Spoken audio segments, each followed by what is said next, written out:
Asian American youth are making their voices heard and are being recognized for it. Those young people are all part of the Coalition for Asian Children and Families, and I have the honor of being one of the MCs for their gala tomorrow night. And here to tell us more about the organization is Executive Director Vanessa Leung, and she is joined by two of the young people who are part of the organization, Clarissa Kunizaki and Jonas. Woo! So good morning to all of you. Thanks for being here. Good morning. Thanks for having us. But first of all, talk about the organization, because it's the only one of its kind, isn't it? Yes. So the Coalition for Asian American Children and Families, CACF, we were founded 40 years ago by New York City providers here that were concerned that the government wasn't prepared to understand or meet the needs of the growing AAPI community. So to this day, we are still advocating, we're still a coalition, and we're uniting the diverse AAPI community to make sure that struggling Asian American New Yorkers have what they need to not just survive, but really thrive in this city. So how many people do you actually serve, and what exactly are the services that you provide? So we have 92 community-based organizations in our coalition. They are direct service. They serve across the diversity of our South Asian, Southeast Asian, East Asian, and Pacific Islander community in terms of the range of services from early childhood to older adult services. And we unite them to advocate. But we also bring in our young people and parents and train over 500 a year to ensure they can be, they can lead with empathy, they can collaborate on solutions, and really make sure that they know their stories matter. Yeah, and Clarissa, you are part of the Student Advocacy Project. I am. Tell us a little bit about what you do exactly. Yes, so what I do in the Asian Student Advocacy Project is advocate for our needs, specifically through the lens of policy. And so I'm on our communication team, and most of my job is focusing on communicating the kind of work that our youth are doing in terms of, speaking at city council, other sort of educational resources, and communicating that with the public. Yeah, I think you're letting a lot of folks know, a lot of young people know that your voice does matter, right? Yeah, and Jonas, you're part of the Student Advocacy Project also, but you're part of the Language Access team. Yeah. So what exactly do you do? So I think, well, language access to me is a very special topic. Basically, we serve to advocate for English language learner students. There's quite a lot of them in New York City, as we have a lot of immigrant communities here. It's a very diverse city, and along with that comes a large amount of English language learners. And this is a group of people that have kind of been in New York's shadow, per se. Yeah.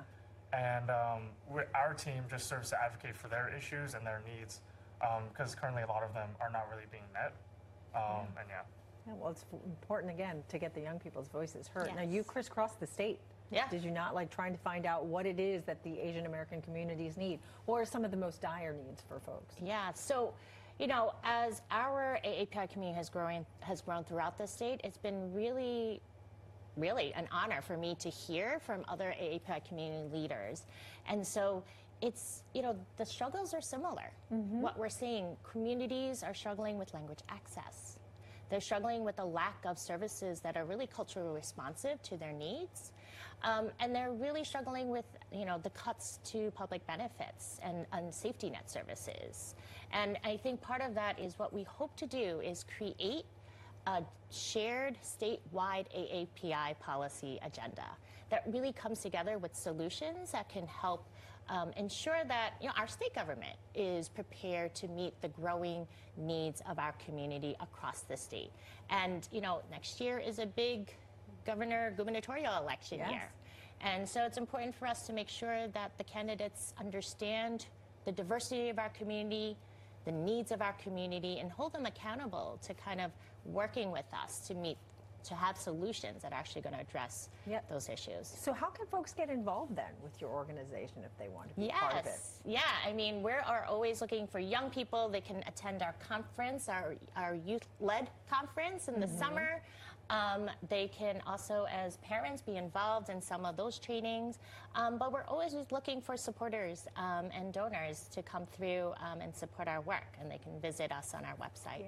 And for the two of you, what has been the most rewarding part about being a part of this organization? I think for me, being in a space where API identities and specifically youth are valued and heard, I think ASAP is very unique in the sense that we've been given a lot of resources and opportunities to you know, have our voices at the center of policy making, which is not something common you see. And so for me, especially as somebody who comes from a mixed background and never really seeing API history or culture within my school setting, I think having ASAP as a space where a lot of our differences and similarities aren't seen as something to be ashamed of, but rather something that we can use to better our community, and not just our community, but other marginalized communities across contexts. It's been very empowering to grow within this organization and truly become like a lifelong learner and advocate. Jonah, anything you want to add to that? Yeah, I would say what makes ASAP unique and what I've taken from it is that we don't like to use the word empower for like our peers. Instead, we like to say that all young people already have the power.